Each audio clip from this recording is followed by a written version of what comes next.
जय हिंद होमगार्ड साथियों, once again आप सभी का स्वागत है आपके अपने इस यूट्यूब प्लेटफॉर्म पर। आज के इस सेशन में मैं आप सभी को करवाऊंगा यूपी होमगार्ड एग्जाम 2026। आपका होने वाला है 25, 26, 27 अप्रैल को। उसी को ध्यान में रखते हुए मैंने आपको एक practice paper number 1 demo class के रूप में दिया था और उसमें मैंने बोला था कि अगर आप इस प्रैक्टिस पेपर में 2000 बिप्स लेकर आओगे तो मैं ये सीरीज आपको कंटिन्यू करवा दूंगा।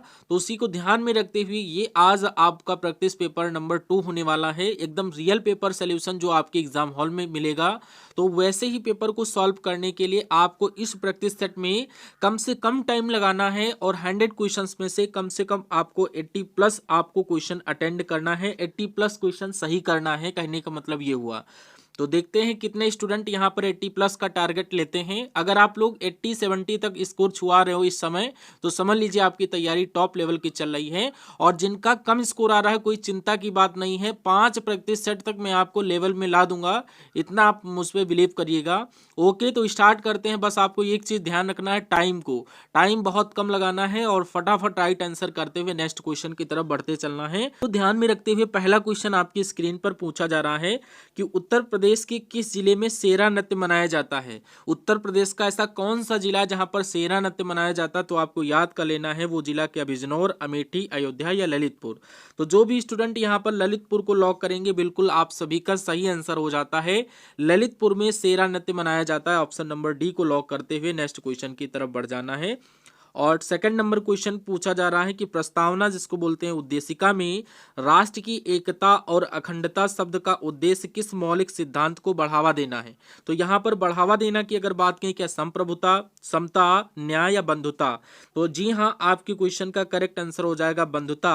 प्रस्तावना जिसको बोलते हैं उद्देशिका में राष्ट्र की एकता और अखंडता बंधुता का उद्देश्य सिद्धांत को बढ़ावा देता है, इसलिए ऑप्शन नंबर डी को लॉक करने वाले प्रत्येक स्टूडेंट का सही आंसर बन जाता है। थर्ड नंबर क्वेश्चन कह रहा है यूडीएचआर जिसको बोलते हैं मानव अधिकारों की अनुच्छेद उत्पीड़न से शरण लेने वाले सार्वभौम घोषणा जिसको बोल देते हैं का कौन सा अनुच्छेद डैश के आधार की गारंटी देता, आपको अनुच्छेद बताना है। अनुच्छेद 25, अनुच्छेद 10, अनुच्छेद 14 या अनुच्छेद 18। पर ये जो अनुच्छेद है ये अनुच्छेद आपका 14, ऑप्शन नंबर सी बिल्कुल सही आंसर हो जाता। अनुच्छेद 14 के तहत यूडीएचआर मानव अधिकारों की अनुच्छेद उत्पीड़न से शरण होने वाली घोषणा का यहाँ पर उल्लेख किया गया है, ये गारंटी देता है, इसलिए ऑप्शन नंबर सी आपके क्वेश्चन का सही आंसर बन जाता है। क्वेश्चन आप सभी से पूछा जा रहा है कि भारतीय जीएसटी में निम्नलिखित में से किस प्रकार का कर प्रस्तुत किया जाता है। तो किस प्रकार का भैया कर प्रस्तुत किया जाता है, संपत्ति कर, सेवा कर, आय कर या धन कर। तो ये जो कर होता है इसका नाम होता है सेवा कर। सेवा कर जो कि आपका ऑप्शन नंबर सी में दिया गया बिल्कुल सही आंसर बन जाता है। आप सभी को प्रत्येक क्वेश्चन का राइट आंसर कमेंट बॉक्स में देते हुए चलना है ताकि आपके द्वारा बताया गया राइट आंसर कमेंट बॉक्स में भी शो हो और आपके माइंड में भी सेव हो जाएगा कि हाँ सर को कमेंट बॉक्स में इस क्वेश्चन को बताया था। और ऐसे जब आप फैक्ट लेकर चलोगे तो बाय द वे अगर आपके माइंड से क्वेश्चन स्किप हो गया तो एग्जाम हॉल में आप देखेंगे क्वेश्चन को तो बोलेंगे हाँ ये क्वेश्चन हमने देखा था उस वीडियो में, सर से पूछा था तो सर ने इसका रिप्लाई भी दिया था, तो आपको याद हो जाएगा। तो अगर मैं बात करें 5 नंबर क्वेश्चन की, तो 5 नंबर क्वेश्चन पूछा जा रहा है कि राज्यसभा के सदस्य के रूप में चुने जाने के लिए किसी व्यक्ति की न्यूनतम आयु कितनी होनी चाहिए। तो भैया न्यूनतम आयु जो आपसे पूछे तो क्या 35 वर्ष, 25 वर्ष, 30 वर्ष या 21 वर्ष। तो राज्यसभा के सदस्य के रूप में पूछा जा रहा है 30 वर्ष आपको बता देना है। ऑप्शन नंबर सी के साथ जो भी स्टूडेंट होंगे बिल्कुल सही आंसर आप सभी का हो जाएगा। नंबर क्वेश्चन आप सभी से पूछा जा रहा है भारत का केंद्रीय चिड़ियाघर प्राधिकरण जिसको बोलते हैं सेंट्रल जू अथॉरिटी की स्थापना डैश वर्ष में की गई थी। आपको वर्ष बताना कि किस वर्ष में की गई थी, 1982, 1972, 1992 या 2002 में। तो ये जो स्थापना की गई थी वो 1992 में की गई थी, यानी 1992 में की गई थी, इसलिए राइट आंसर जो भी स्टूडेंट ऑप्शन नंबर सी के साथ लॉक करेगा उसका 1 नंबर पक्का हो जाता है। क्वेश्चन आप सभी से पूछा जा रहा है कि सीआरपीसी की धारा डैश के अनुसार एक थाने के प्रभारी अधिकारी का कर्तव्य मौखिक रूप से दी गई प्रत्येक जानकारी का रिकॉर्ड रखना तथा एफआईआर तैयार करना। तो आपको यहाँ पर बताना है सीआरपीसी की डैश के अनुसार। तो यहाँ पर धारा का नाम बताना है 154, 134, 174, 164। तो आपके क्वेश्चन का करेक्ट आंसर बन जाता भैया 154, यानी आपको बताना है 154 सीआरपीसी की धारा 154 के अनुसार एक थाने के प्रभारी अधिकारी का जो कर्तव्य तब भी मौखिक रूप से दी गई जानकारी का रिकॉर्ड रखना तथा एफआईआर तैयार करना, जो कि ऑप्शन नंबर ए में दिया गया था। धारा 154 आपको याद कर लेना है। नंबर क्वेश्चन आप सभी से पूछा जा रहा, माल्थस का जनसंख्या सिद्धांत किस अवधारणा पर आधारित है? ऑप्शन ए में दिया गया है ज्यामितीय जनसंख्या वृद्धि और अंकगणितीय खाद्य आपूर्ति वृद्धि। बी में दिया गया है घातीय मुद्रास्फीति और निम्न बेरोजगारी दर। सी में दिया गया है उच्च जन्म दर और निम्न मृत्यु दर। और ऑप्शन डी में दिया गया है निम्न निर्भरता अनुपात और उच्च जनसांख्यिकीय लाभांश। तो यहाँ पर आपको करेक्ट आंसर बताना है कि माल्थस का जनसंख्या जो सिद्धांत था ये किस अवधारणा पर आधारित था? ऑप्शन नंबर ए ज्यामितीय जनसंख्या वृद्धि और अंकगणितीय खाद्य आपूर्ति वृद्धि आपके क्वेश्चन का बिल्कुल सही आंसर ऑप्शन नंबर ए के साथ हो जाता है। इंपॉर्टेंट क्वेश्चन है और इसी लेवल के क्वेश्चन आपके एग्जाम में पूछे जाने हैं। ये छुटकू से क्वेश्चन जो आप लोग याद करते हो, बट याद करना जरूरी है, बेसिक के तौर पर आपसे पूछा जा सकता है, लेकिन ऐसे क्वेश्चंस पर ज्यादा आपको फोकस करना है। 9 नंबर क्वेश्चन कह रहा है राष्ट्रीय सुरक्षा अधिनियम के तहत गठित सलाहकार बोर्ड द्वारा अपनाई जाने वाली प्रक्रिया अधिनियम की धारा डैश में पाई जाती है। तो आपको धारा बताना है 11, 9 या 10 या 12। तो आपके क्वेश्चन का करेक्ट आंसर ऑप्शन नंबर ए पहला पड़ाव पहला सही हो जाता है। 10 नंबर क्वेश्चन, निम्नलिखित में से किसने पहली बार बुनियादी शिक्षा का विचार प्रतिपादित किया? राजा राम मोहन राय, जवाहरलाल नेहरू, महात्मा गांधी या दयानंद सरस्वती। तो आपके क्वेश्चन का करेक्ट आंसर हो जाएगा भैया Mahatma Gandhi. Option number B को लॉक कर देना है। नेक्स्ट क्वेश्चन की तरफ बढ़ जाना है। 11 नंबर क्वेश्चन, भारत में 2020 से 21 में कौन सा राज्य मसालों का प्रमुख उत्पादन था? तो 2020 से लेकर 2021 तक भैया ऐसा कौन सा राज्य जो मसालों का प्रमुख उत्पादक केंद्र बना है? तो यहाँ पर आपको मध्य प्रदेश को लॉक कर देना। ऑप्शन नंबर बी बिल्कुल सही आंसर हो जाता है, जिसको एमपी भी बोलते हैं शॉर्ट फॉर्म में, याद कर लीजिएगा। 12 नंबर क्वेश्चन आप सभी से पूछा जा रहा है, निम्नलिखित में से कौन सा त्योहार भारत में प्रकाश के त्योहार के रूप में जाना जाता है? तो अगर इस त्योहार की बात करें तो ऐसा कोई भी स्टूडेंट नहीं होगा जो इस क्वेश्चन को गलत कर दे। ईद, होली, दिवाली या क्रिसमस। तो भैया दिवाली में हम लोग क्या मनाते हैं? दिवाली में हम लोग दिया वगैरह जलाते हैं, तो उससे हमारे घरों में क्या होता है? प्रकाश निकलता है। तो ये आपके क्वेश्चन का बिल्कुल सही आंसर हो जाता है। प्रकाश के त्योहार के रूप में दिवाली को जाना जाता है। ऑप्शन नंबर सी बिल्कुल सही आंसर हो जाता है। 13 नंबर क्वेश्चन करा, चीन ने तिब्बत पर आक्रमण कब किया? तो भैया बताओ, चीन ने तिब्बत पर आक्रमण कब किया था? ये किया था 1950 में, यानी 1950। ये डेट आपको याद करते हुए नेक्स्ट क्वेश्चन की तरफ बढ़ जाना है। डेट बहुत इंपॉर्टेंट है। 14 नंबर क्वेश्चन देखिए, निम्नलिखित में से किस जीव को जल प्रदूषण का जैव संकेतक माना जाता है? तो उस जीव का नाम बताइए। शेर, केचुआ, जेब्रा या मेढक। तो जल प्रदूषण का जैव संकेतक कौन माना जाता है? वो भैया मेढक माना जाता है। मेढक ऑप्शन नंबर डी के साथ नेक्स्ट क्वेश्चन की तरफ बढ़ जाना है। क्वेश्चन में कह रहा, मेट्रोपॉलिटन सिटी की परिभाषा किस जनसंख्या सीमा के आधार पर दी जाती है? VIMP क्वेश्चन है। बताओ भैया मेट्रोपॉलिटन सिटी की परिभाषा किस जनसंख्या के आधार पर आप लोग देंगे? तो यहाँ पर अगर मैं बात करूँ 5 लाख से अधिक जी नहीं, 10 लाख से अधिक हाँ ये बन सकता है, 20 लाख से अधिक, 50 लाख से अधिक तो ये ज्यादा हो जाता है। तो आप मिडिल वाला ले लीजिए, 10 लाख से अधिक अगर वहाँ की जनसंख्या सीमा है तो वहां पर आपको मेट्रोपॉलिटन सिटी की परिभाषा आप लोग बोल सकते हैं। ऑप्शन नंबर बी बिल्कुल सही आंसर बनता है। 16 नंबर क्वेश्चन कह रहा है, मेगा सिटी सामान्यतः किसे कहा जाता है? तो मेगा सिटी की अगर मैं बात करूं, क्या 50 लाख से अधिक आबादी वाले शहर को, या 1 करोड़ से अधिक आबादी वाले शहर को, या 5 करोड़ से अधिक आबादी वाले शहर को, या 10 लाख से अधिक आबादी वाले शहर को? तो ये भैया हो जाता है 1 करोड़ से अधिक आबादी वाले शहर को हम लोग मेगा सिटी सामान्यतः कहते हैं। ऑप्शन नंबर बी आपके क्वेश्चन का बिल्कुल सही आंसर बनता है। और 17 नंबर क्वेश्चन आपकी स्क्रीन पर कर रहा, राष्ट्रीय मानवाधिकार आयोग, जिसको बोलते हैं शॉर्ट फॉर्म में NHRC, किस प्रकार का निकाय है? तो राष्ट्रीय मानवाधिकार भैया किस प्रकार का निकाय है आपको याद कर लेना है।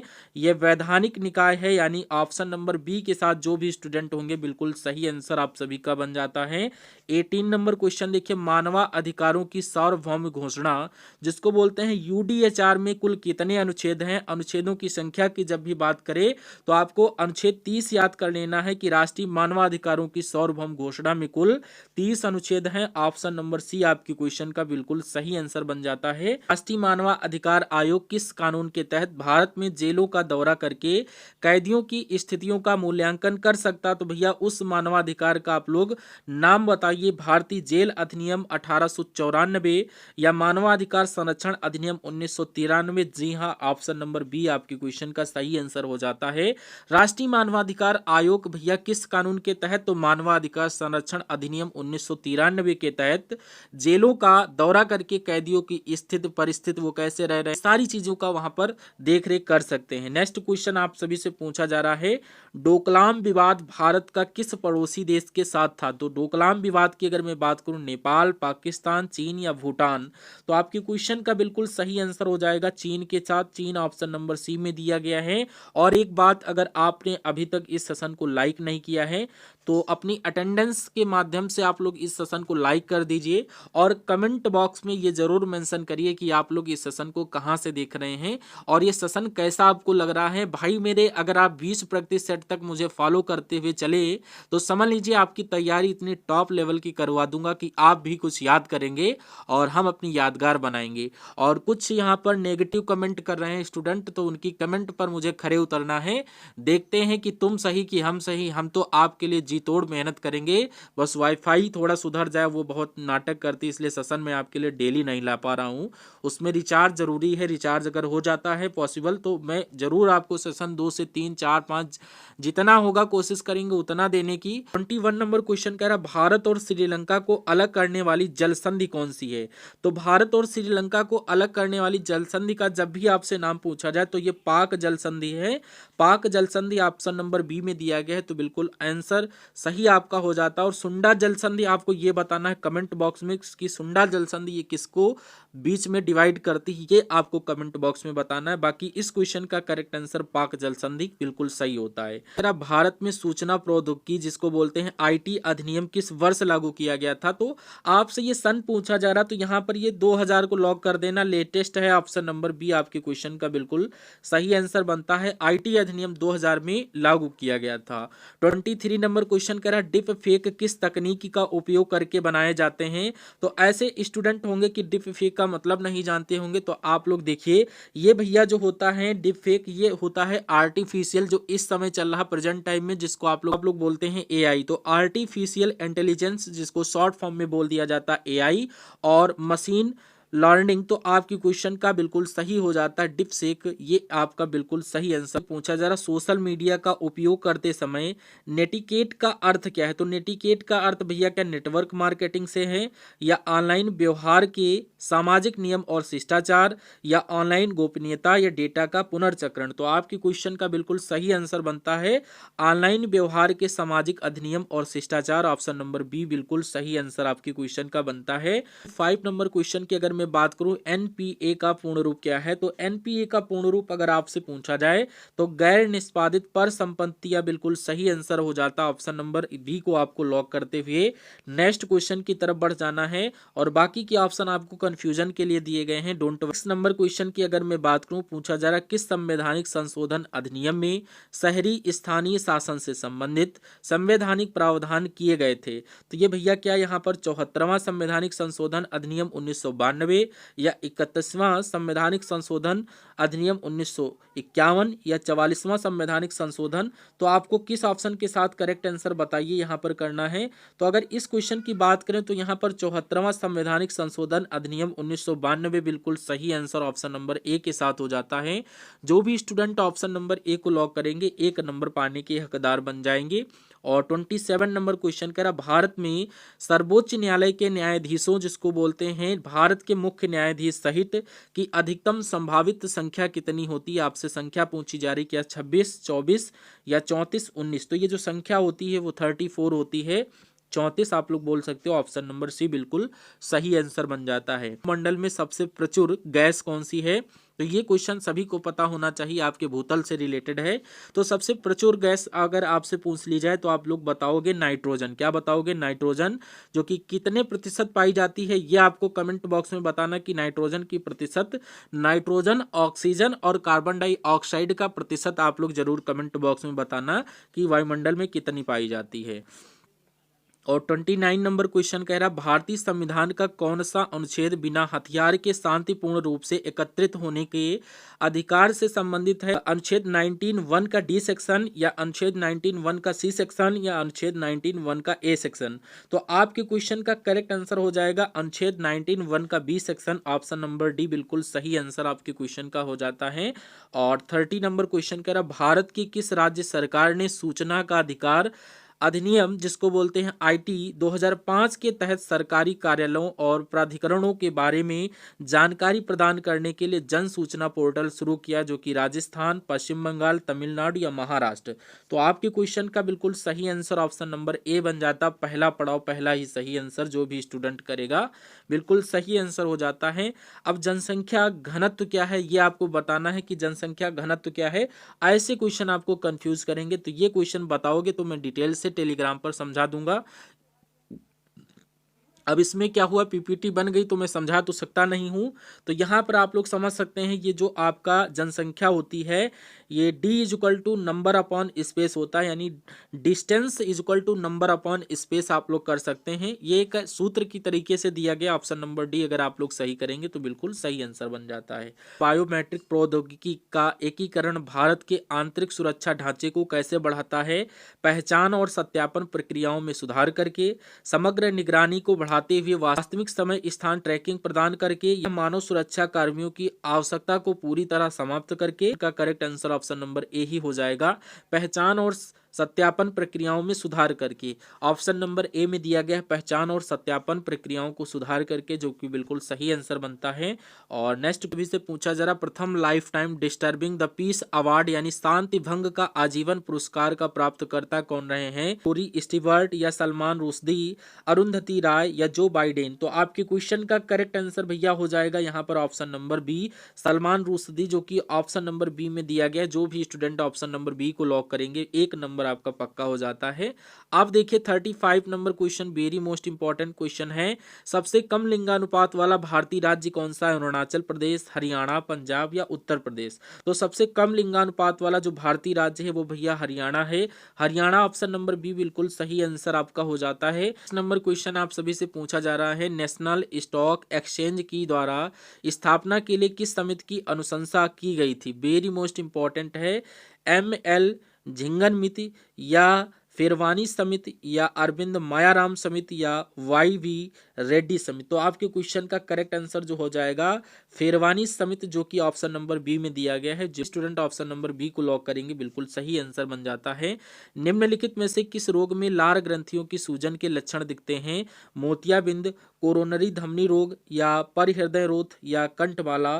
तो आपके क्वेश्चन का बिल्कुल सही आंसर जो हो जाएगा कंठमाला, जो कि ऑप्शन डी में दिया गया है। और अधिकार संरक्षण अधिनियम में डैश के लिए प्रावधान दिया गया है, राष्ट्रीय मानवाधिकार आयोग इसका दिया गया है, और राज्य मानवाधिकार इसका भी दिया गया है, और जिला मानवाधिकार इसका नहीं दिया गया है, और मानवाधिकार न्यायालय इसका दिया गया। इसलिए राइट आंसर ऑप्शन नंबर ए हो जाएगा। ABD आपके क्वेश्चन का बिल्कुल सही आंसर हो जाता है। क्वेश्चन कह रहा भारतीय संविधान के किस अनुच्छेद के तहत भारत के सर्वोच्च न्यायालय की स्थापना हुई थी? तो अनुच्छेद 124 यानी कि अनुच्छेद 124 बिल्कुल सही आंसर ऑप्शन नंबर बी के साथ जो भी स्टूडेंट करेंगे बिल्कुल सही आंसर आपका हो जाता है। 41 नंबर क्वेश्चन, अंतरराष्ट्रीय अक्षय ऊर्जा एजेंसी क्या करती है? तो दुनिया भर में जीवाश्मी ईंधन परियोजनाओं के लिए वित्तीय सहायता प्रदान करती है, नवीकरणीय ऊर्जा के उपयोग को बढ़ावा देती है। जी हाँ, आपके क्वेश्चन का correct answer option number B हो जाएगा। अंतरराष्ट्रीय अक्षय ऊर्जा एनर्जी अक्षय नवीकरणीय ऊर्जा के उपयोग को बढ़ावा देती है। और नेक्स्ट क्वेश्चन में पूछा जा रहा 14 सितंबर को किस रूप में मनाया जाता है? तो 14 सितंबर को भैया किस रूप में मनाया जाता है? तो आप सभी को पता होना चाहिए 14 सितंबर को हिंदी दिवस मनाया जाता है। ऑप्शन नंबर बी आपके क्वेश्चन का बिल्कुल सही आंसर बनता है। इसी क्रम में 43 नंबर क्वेश्चन कह रहा भारतमाला परियोजना किससे संबंधित है?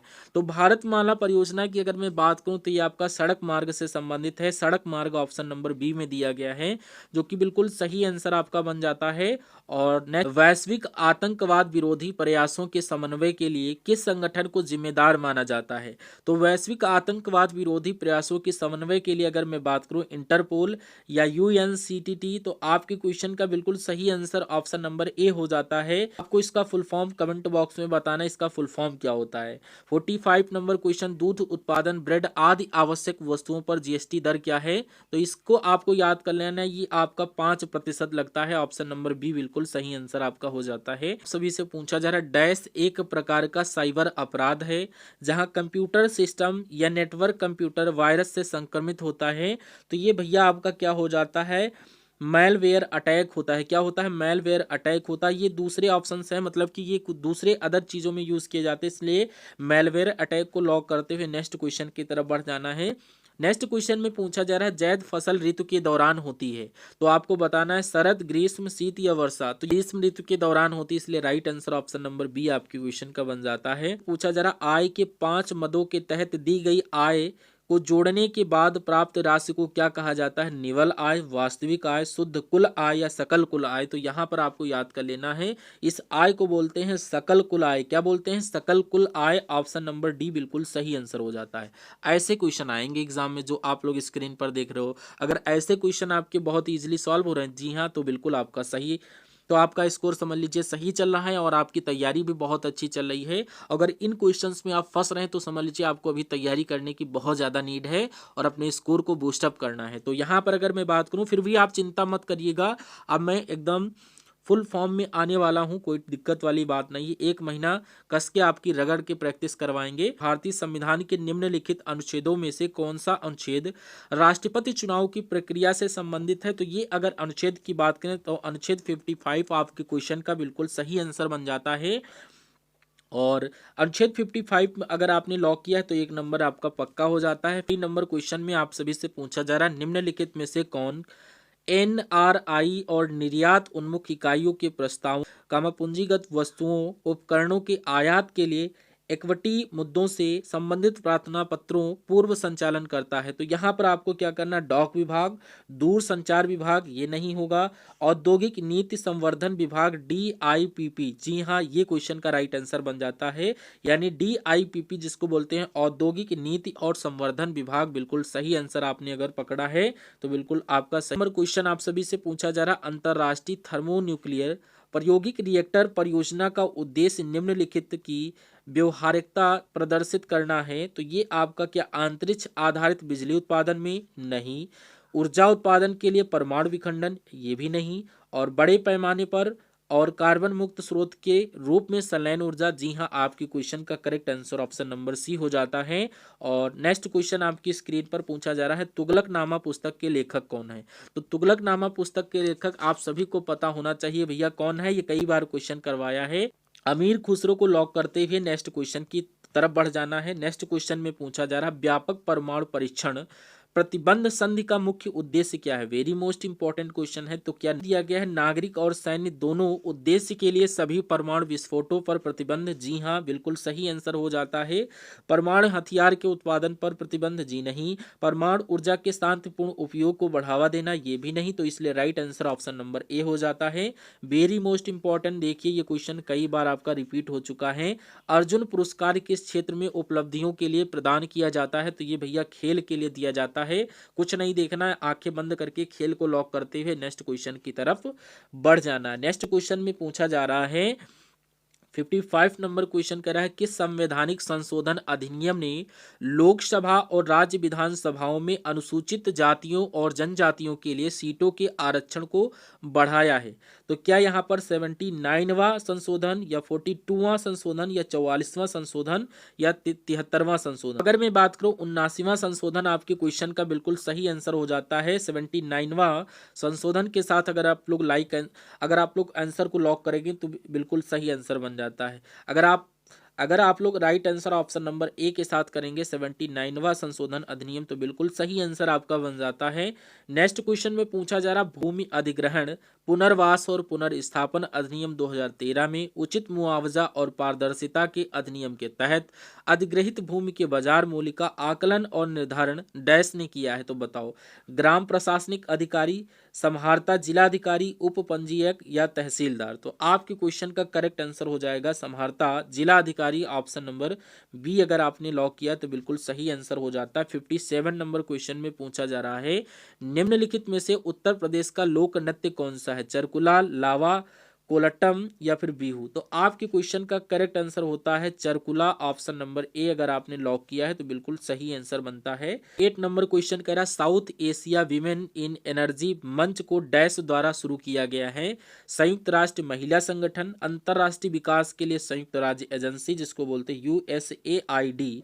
तो आपके क्वेश्चन का करेक्ट आंसर भैया क्या हो जाएगा, अंतरराष्ट्रीय विकास के लिए संयुक्त राज्य एजेंसी, ऑप्शन नंबर बी के साथ अगर आप लोग राइट आंसर करेंगे तो 1 नंबर पाने के हकदार बन जाएंगे। बात करूं 59 नंबर क्वेश्चन की, पूछा जा रहा 6 वर्ष से लेकर 14 वर्ष की आयु के सभी बच्चों को निःशुल्क और अनिवार्य शिक्षा के मौलिक अधिकार को भारत के संविधान में वर्ष में प्रस्तुत किया गया, यानी भारत के संविधान के किस वर्ष में प्रस्तुत किया गया, तो ये आपका 2002 बिल्कुल सही आंसर हो जाएगा। और इसी क्रम में नेक्स्ट क्वेश्चन पूछा जा रहा है उत्तर प्रदेश पुनर्गठन अधिनियम निम्नलिखित में से किस वर्ष में अधिनियमित किया गया, 2000 में, 2010 में या 1995, या फिर आपके क्वेश्चन का करेक्ट आंसर 2003। जी नहीं, आपके क्वेश्चन का करेक्ट आंसर हो जाएगा वर्ष 2000 में ये अधिनियमित किया गया था, ऑप्शन नंबर ए बिल्कुल सही आंसर बनता है। लोकटक झील भारत के किस राज्य में स्थित है, तो लोकटक झील ये भैया भारत के मणिपुर राज्य में स्थित है, ऑप्शन नंबर सी बिल्कुल सही आंसर आपका हो जाता है।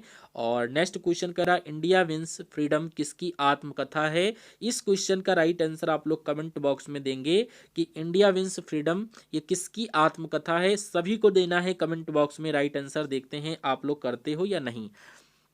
64 नंबर क्वेश्चन की बात करूं तो कि क्वेश्चन अगर मैं बात करूं 64 नंबर क्वेश्चन में आप सभी से पूछा जा रहा है 1993 में मानव अधिकारों पर विश्व सम्मेलन में डैश को अपनाया गया, हेलसिंकी और एस्मर्स्टम घोषणा, और या फिर आपका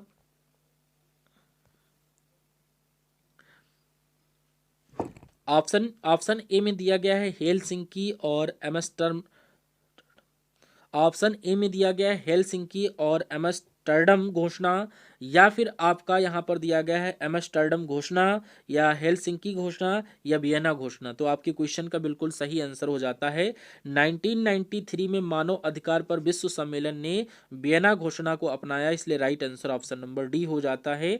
65 नंबर क्वेश्चन करा दर्शकों के साथ संवाद करने के लिए सोशल मीडिया प्लेटफॉर्म के रणनीतिक उपयोग के लिए क्या शब्द है, ऑप्शन में दिया गया है आभासी बातचीत यानी अंतःक्रिया, सामाजिक माध्यम विपणन यानी बाजारीकरण, या सामाजिक नेटवर्किंग या ऑनलाइन बातचीत। तो आपके क्वेश्चन का भैया सही आंसर हो जाएगा सामाजिक माध्यम या विपणन जिसको बोलते हैं बाजारीकरण, ऑप्शन नंबर बी आपके क्वेश्चन का बिल्कुल सही आंसर बन जाता है। जो भी स्टूडेंट ऑप्शन नंबर बी को लॉक करेगा 1 नंबर आपका पक्का हो जाता है। और नेक्स्ट क्वेश्चन भारतीय संविधान का निम्नलिखित में से कौन सा अनुच्छेद राष्ट्रीय आपातकाल से संबंधित है, तो भैया बताओ कौन सा अनुच्छेद राष्ट्रीय आपातकाल से संबंधित है, तो ये अनुच्छेद का नाम है 352। क्या नाम है, 352। भारतीय संविधान का अनुच्छेद 352 अनुच्छेद 352 राष्ट्रीय आपातकाल से संबंधित है, ऑप्शन नंबर ए आपकी क्वेश्चन का सही आंसर बन जाता है। अब कुछ ही क्वेश्चन आपके बचे हुए हैं, फटाफट उन क्वेश्चंस को देख लेते हैं। निम्नलिखित में से किसे राज्य मानवाधिकार आयोग के अध्यक्ष या किसी अन्य सदस्य को हटाने का अधिकार प्राप्त है, राज्य के राज्यपाल, भारत के मुख्य न्यायाधीश, केंद्रीय गृह मंत्री या भारत के राष्ट्रपति। तो आपके क्वेश्चन का करेक्ट आंसर भैया क्या हो जाएगा, जी हाँ आपके क्वेश्चन का करेक्ट आंसर भारत के राष्ट्रपति। ये राज्य मानवाधिकार आयोग या अध्यक्ष किसी अन्य सदस्य को हटाने का अधिकार प्राप्त करते हैं, इसलिए ऑप्शन नंबर डी क्वेश्चन का बिल्कुल सही आंसर बनता है। भारतीय क्रांतिकारियों द्वारा गदर विद्रोह पार्टी की स्थापना कहाँ की गई, तुर्की, ब्रिटेन, यूएसए, अमेरिका या आयरलैंड। तो यहाँ पर आपके क्वेश्चन का करेक्ट आंसर भैया हो जाएगा यूएसए अमेरिका, जो कि ऑप्शन नंबर सी में दिया गया है। और नेक्स्ट क्वेश्चन आप सभी से पूछा जा रहा है तहसीलदार के पास डैश की शक्ति होती है, तो तहसीलदार के पास भैया डैश की शक्ति होती है, तो ऑप्शन ए में दिया गया है संबंधित गांव की अंडगल पहानी प्रविष्टियों को सत्यापित करना या जांचना, स्थानीय तौर पर जानकारी हासिल करना कि क्या फसलें अंडगल पहानी के अनुसार उगाई गई हैं, या अनधिकृत अतिक्रमण और सरकारी जल के अनियमित उपयोग के लिए सभी मामलों का निरीक्षण करना। तो आपके क्वेश्चन का मेरे ख्याल से राइट आंसर ये तीनों ऑप्शन हो जाएंगे, ए बी सी बिल्कुल सही आंसर हो जाता है। और नेक्स्ट क्वेश्चन आप सभी के स्क्रीन पर पूछा जा रहा है कि सक्रिय ज्वालामुखियों की मौजूदगी के कारण निम्नलिखित में से किस क्षेत्र को रिम ऑफ फायर कहा जाता है। 70 नंबर क्वेश्चन की बात करूं तो कह रहा है सक्रिय ज्वालामुखियों की मौजूदगी के कारण निम्नलिखित में से किस क्षेत्र को रिम ऑफ फायर कहा जाता है। पूर्वी अफ्रीका के रिम, या प्रशांत पैसिफिक के रिम, या अल्पाइन बेल्ट के रिम, या हिमालयन बेल्ट के रिम। तो आपके क्वेश्चन का करेक्ट आंसर बनता है प्रशांत पैसिफिक के रिम, ऑप्शन नंबर बी आपके क्वेश्चन का बिल्कुल सही आंसर बन जाता है। और नेक्स्ट क्वेश्चन पूछा जा रहा भूटान की राजधानी क्या है। भूटान की राजधानी की बात करें तो आप लोग बताओ इसका आंसर कमेंट बॉक्स में कि भैया भूटान की राजधानी क्या है। साराजेवा, या ब्रासिलिया, पोर्टोनोवा, या थिम्पू। तो आप सभी को पता होना चाहिए भैया भूटान की राजधानी क्या है। भूटान की राजधानी थिम्पू, ऑप्शन नंबर डी के साथ जो भी स्टूडेंट कर रहे होंगे बिल्कुल उन सभी का सही आंसर हो जाता भूटान की राजधानी थिम्पू है। और नेक्स्ट क्वेश्चन भारत में सबसे लंबा नदी पुल कौन सा है। तो भारत में सबसे लंबे नदी पुल की बात करें तो भूपेन हजारिका से, तो ऑप्शन नंबर ए पहला पड़ाव पहला ही सही आंसर हो जाता है। और नेक्स्ट क्वेश्चन सरकार ने किसान क्रेडिट कार्ड योजना कब पेश किया, यानी किसान क्रेडिट कार्ड योजना कब बनाया गया। तो आप लोग याद कर लेना अगस्त 1998 में ये किसान क्रेडिट कार्ड योजना पेश की गई थी। ऑप्शन नंबर सी आपके क्वेश्चन का सही आंसर बन जाता है। और नेक्स्ट क्वेश्चन भारत और वियतनाम के बीच साझेदारी से उनके क्षेत्र सुरक्षा परिदृश्य में किस प्रकार परिवर्तन आएगा। संयुक्त परमाणु कार्यक्रमों के माध्यम से, या सांस्कृतिक एकीकरण के माध्यम से, या आर्थिक प्रतिबंध लगाकर, रक्षा सहयोग और समुद्री सुरक्षा बढ़ाकर। तो आपके क्वेश्चन का करेक्ट आंसर जो बन जाएगा रक्षा सहयोग और समुद्री सुरक्षा बढ़ाकर, ऑप्शन नंबर डी बिल्कुल सही आंसर बनता है। 75 नंबर क्वेश्चन कर रहा है डीआरडीओ का सर्वोत्तर क्या है। तो डीआरडीओ का सर्वोत्तर क्या है, अगर आपसे पूछ लिया जाए 75 नंबर क्वेश्चन में पूछा जा रहा है डीआरडीओ का सर्वोत्तर क्या है। सैटेलाइट फोन, मोबाइल सेतु निर्माण प्रणाली सुविधा, या मोबाइल टावर। तो ये भैया हो जाता मोबाइल सेतु निर्माण प्रणाली सुविधा, ऑप्शन नंबर सी बिल्कुल सही आंसर डीआरडीओ का सर्वोत्तर है। और नेक्स्ट क्वेश्चन में पूछा जा रहा गोलाकार दर्पण की परावर्तक सतह के केंद्र को क्या कहा जाता है। तो गोलाकार दर्पण की परावर्तक सतह के केंद्र को भैया ध्रुव बोलते हैं, ऑप्शन नंबर सी याद कर लेना। ऐसे ही याद करना, ज्यादातर कोशिश करिएगा इन प्रैक्टिस सेट में आपको करेक्ट आंसर ही पकड़ना है, बाकी ऑप्शंस पर ध्यान नहीं देना है। जैविक हथियारों पर समझौता यानी कि कन्वेंशन किस वर्ष में लागू किया गया था। 1992, 1962, 1975 या 2002। तो ये 1975 में ये जैविक हथियारों पर समझौता किया गया था, ये लागू किया गया था 1975। आपके क्वेश्चन का बिल्कुल सही आंसर बन जाता। और नेक्स्ट क्वेश्चन की तरफ बढ़ जाना है। कह रहा राज्य लोक सेवा आयोग के अध्यक्ष और अन्य सदस्यों की नियुक्ति कौन करता है। तो राज्य लोक सेवा आयुक्त और अन्य सदस्यों की नियुक्ति भैया राज्य के राज्यपाल करते हैं, ऑप्शन नंबर डी को लॉक करते हुए नेक्स्ट क्वेश्चन की तरफ बढ़ जाना है। कह रहा हरिहर और बुक्का भाइयों ने किस वर्ष में विजयनगर साम्राज्य की स्थापना की थी। तो वेरी मोस्ट इंपॉर्टेंट है, स्टार लगा करके रखने, ये क्वेश्चन वेरी मोस्ट इंपॉर्टेंट है, स्टार लगा करके रख लेना। हरिहर और बुक्का भाइयों ने, अगर मैं बात करूं विजयनगर साम्राज्य की स्थापना कब की थी, तो 1336 यानी कि 1336 में की गई थी। कितना पुराना क्वेश्चन पूछ लिया गया बताओ। और नेक्स्ट क्वेश्चन आप सभी से पूछा जा रहा भारत में निम्नलिखित में से कौन सर्वोच्च है। तो भारत में निम्नलिखित में से भैया कौन सर्वोच्च पर है। ये आपका संविधान जो है सबसे सर्वोच्च पर है, ना ही इसके आगे प्रधानमंत्री, ना संसद, ना उच्च न्यायालय। तो सबसे आगे संविधान, ऑप्शन नंबर डी आपके क्वेश्चन का हो जाता राइट आंसर। नेक्स्ट क्वेश्चन हाल ही में किस प्रसिद्ध भारतीय शेफ को वर्ल्ड फूड प्राइज फाउंडेशन द्वारा शीर्ष कृषि खाद्य अग्रणी के रूप में सम्मानित किया गया है। विकास खन्ना, संजीव कपूर, रणवीर बराड़, रणवीर बराड़, रणवीर रणवीर बराड, या फिर गगन आनंद। आपके क्वेश्चन का करेक्ट आंसर क्या हो जाएगा। नेक्स्ट क्वेश्चन आप सभी से पूछा जा रहा हाल ही में किस प्रसिद्ध भारतीय शेफ को वर्ल्ड फूड प्राइज फाउंडेशन द्वारा शीर्ष कृषि खाद्य अग्रणी। नेक्स्ट क्वेश्चन आप सभी से पूछा जा रहा हाल ही में किस प्रसिद्ध भारतीय शेफ को वर्ल्ड फूड प्राइज फाउंडेशन द्वारा शीर्ष कृषि खाद्य अग्रणी के रूप में सम्मानित किया गया है?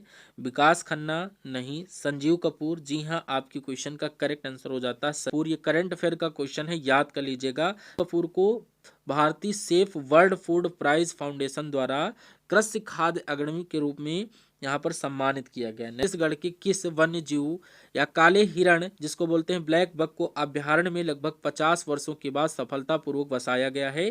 तो यहाँ पर आपको क्या राइट आंसर करना है? राइट आंसर हो जाएगा बारनवापार वन्य जीव अभ्यारण्य, ऑप्शन नंबर सी। जो भी स्टूडेंट लॉक करेगा बिल्कुल सही आंसर हो जाएगा। और नेक्स्ट क्वेश्चन आप सभी से पूछा जा रहा है, में पूछा जा रहा है दक्षिण अमेरिकी राष्ट्रों के समूह मंकोसुर का मुख्यालय कहाँ स्थित है? तो आपको इस क्वेश्चन का करेक्ट आंसर किस ऑप्शन के साथ बताना है? मांटेवीडियो उरुग्वे में, ऑप्शन नंबर डी आपको लॉक करते हुए नेक्स्ट क्वेश्चन की तरफ बढ़ जाना है। नेक्स्ट क्वेश्चन में पूछा जा रहा है भारतीय प्रौद्योगिकी संस्थान, जिसको बोलते हैं आईआईटी, जोधपुर के वैज्ञानिक किस प्रकार के इंजन विकसित कर रहे हैं जल की ऑक्सीजन का उपयोग करेंगे? तो आपको इस क्वेश्चन का करेक्ट आंसर भैया किस ऑप्शन के साथ देना है? स्क्रैम जेट इंजन ये विकसित कर रहे हैं, ऑप्शन नंबर सी। बिल्कुल ऑप्शन नंबर बी आपके क्वेश्चन का बिल्कुल सही आंसर हो जाएगा। जरा भारतीय अंतरिक्ष अनुसंधान संगठन इसरो ने देश के सबसे भारी संचार उपग्रह CMS-03 को प्रक्षेपित करने के लिए शक्तिशाली रॉकेट का उपयोग करेंगे या किया है? तो यहाँ पर PSLV नहीं, GSLV ये भी नहीं है, LV-M3 प्रक्षेपण यान मार्क 3, जी हाँ, आपके क्वेश्चन का बिल्कुल सही आंसर ऑप्शन नंबर सी के साथ जाना चाहिए। और नेक्स्ट क्वेश्चन में पूछा जा रहा 2011 के 97वें संवैधानिक संशोधन अधिनियम द्वारा भारतीय संविधान में कौन सा निर्देश सिद्धांत जोड़ा गया था? तो ये आपका जो जोड़ा गया था उसका नाम क्या है भैया? उसका नाम है शहरी समितियों को बढ़ावा देना, ऑप्शन नंबर बी आपके क्वेश्चन का बिल्कुल सही आंसर बनता है। इस भारतीय संविधान की प्रस्तावना में प्रयुक्त निम्नलिखित में से किस शब्द पद का अर्थ है विशेषाधिकार का अभाव? तो ये भैया भारतीय संविधान की जो प्रस्तावना है उसमें प्रयुक्त जो शब्द है उसमें समानता, बंधुता या स्वतंत्रता या संप्रभुता, तो आपके क्वेश्चन का करेक्ट आंसर समानता हो जाता, जो कि विशेषाधिकार का अभाव है।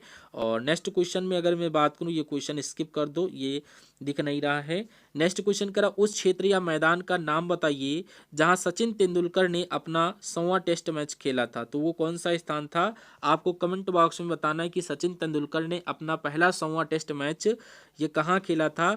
आपको बता दूं इन दोनों में से नहीं है, इन दोनों में से कोई एक है, बताना है कमेंट बॉक्स में राइट आंसर। और नेक्स्ट क्वेश्चन कह रहा भारतीय महिला क्रिकेट दल की उप कप्तान ने अगस्त 2002 में टॉर्टन के मैदान में इंग्लैंड के विरुद्ध दूसरा टेस्ट में 214 रन की एक बड़ी स्कोर की पारी खेली एवं एक नया विश्व रिकॉर्ड बनाई, वो कौन थे? उनका नाम आपसे पूछा जा रहा है। तो उनका नाम था मिताली राज, ऑप्शन नंबर बी को लॉक करते हुए याद कर लेना, इंपॉर्टेंट क्वेश्चन है करंट अफेयर का। अवर मृदा यानी नवीन जलोढ़ मृदा के संबंध में निम्नलिखित में से कौन सा कथन सही है? तो अगर मैं बात करूं ये कौन सा कथन सही है तो आपको बताना है। कह रहा है यह बांगर मृदा की अपेक्षा कम उपजाऊ होती, नहीं। अगर मैं बात करूं इसमें चूना, पोटास, मैग्नीशियम तथा जैव तत्वों की मात्रा अधिक होती है, जी हाँ, right answer option number B बन जाता है। इसमें चूना, पोटास, मैग्नीशियम तथा जैव तत्वों की मात्रा अधिक होती है। नेक्स्ट क्वेश्चन, उत्तर प्रदेश के किन जिलों में लवणी तथा क्षारीय मृदा रेह बंजर या कलर नाम से पाई जाती है? तो आपको किस ऑप्शन के साथ राइट आंसर करना है? ये अलीगढ़, मैनपुर, कानपुर या उन्नाव जैसे यहाँ पर जो जिले हैं वहाँ पर ये क्या पाई जाती है? क्षारीय मृदाएं पाई जाती है, ऑप्शन नंबर सी आपको लॉक करते हुए नेक्स्ट क्वेश्चन की तरफ बढ़ जाना है। कथक शास्त्रीय नृत्य का मुख्य केंद्र उत्तर प्रदेश का कौन सा शहर रहा है? वाराणसी, प्रयागराज, लखनऊ या मथुरा? तो जब भी शास्त्रीय नृत्य की बात करें तो भैया लखनऊ आपको याद कर लेना है, बिल्कुल सही आंसर हो जाता है, ये मुख्य केंद्र रहा है। और नेक्स्ट क्वेश्चन में पूछा जा रहा है किसने ईरानी तंबरे और भारतीय वीणा को मिलाकर सितार तथा पखावज के वो टुकड़े कर तबले का आविष्कार किया है? तो आपको तानसेन, स्वामी हरदास सिंह, अमीर खुसरो या वाजिद अली शाह? तो आपके क्वेश्चन का करेक्ट आंसर अमीर खुसरो, ऑप्शन नंबर सी बन जाता है। और इसी क्रम में नेक्स्ट क्वेश्चन अगर पूछ लिया जाए कि उत्तर प्रदेश में रानी लक्ष्मीबाई पुरस्कार किसने प्रदान किया है?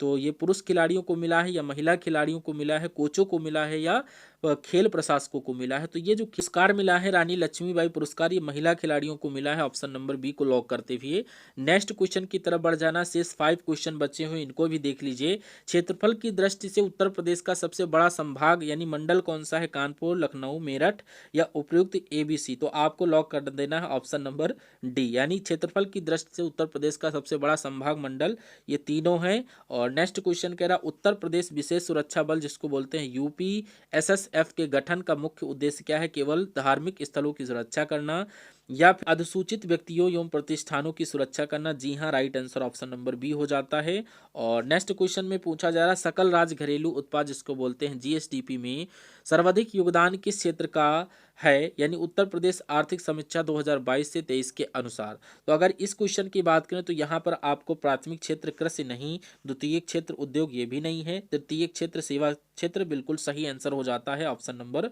सी के साथ। और नेक्स्ट क्वेश्चन आप सभी से पूछा जा रहा है मुख्यमंत्री अभ्युदय योजना का मुख्य उद्देश्य क्या है? तो मुख्यमंत्री अभ्युदय योजना की अगर मैं बात करूं, किसानों को मुफ्त बिजली देना नहीं, प्रतियोगी परीक्षाओं के लिए निःशुल्क कोचिंग। जी हां, आपके क्वेश्चन का बिल्कुल सही आंसर ऑप्शन नंबर बी बन जाता है। मुख्यमंत्री अभ्युदय योजना का मुख्य उद्देश्य यही है। और आज के सेशन का अंतिम क्वेश्चन, जो कि ये भी क्वेश्चन आपको होमवर्क के लिए मिलेगा। टोटल आपको 3 क्वेश्चन मिल चुके हैं HW के लिए। तीनों क्वेश्चन आपको कमेंट बॉक्स में मेंशन करना है। और अगर मैं बात करूं, ये क्वेश्चन कह रहा है प्रोजेक्ट एलिफेंट के तहत उत्तर प्रदेश के किन जिलों में उत्तर प्रदेश एलिफेंट रिजर्व क्षेत्र स्थापित किया गया है?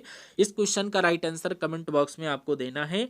और ये प्रैक्टिस पेपर में आपका स्कोर कितना गया, कितने क्वेश्चन आप लोग सही किए हैं, विद ईमानदारी से आपको मेंशन करके बताना है और झूठ नहीं बोलना है। कोई दिक्कत नहीं अगर आप 2 करे हैं, 10 करे हैं, 25 करे हैं, 35 करे हैं, जितना भी करे हैं कमेंट बॉक्स में बताइएगा। बाकी तो मैं आपको तैयारी करवाने के लिए बैठा ही हूँ, कोई टेंशन वाली बात नहीं है। बस रियल आपको बताना है कि कितना स्कोर आपका गया है। Thank you for watching this session. मिलते हैं नेक्स्ट पार्ट में। और अगर इस वीडियो को आपने देखा है, लाइक नहीं किया तो लाइक कर देना और एक अपने दोस्त के साथ शेयर कर देना। चैनल को सब्सक्राइब नहीं किया तो सब्सक्राइब करके बेल आइकन को ऑन कर लीजिएगा। Thank you for watching this session.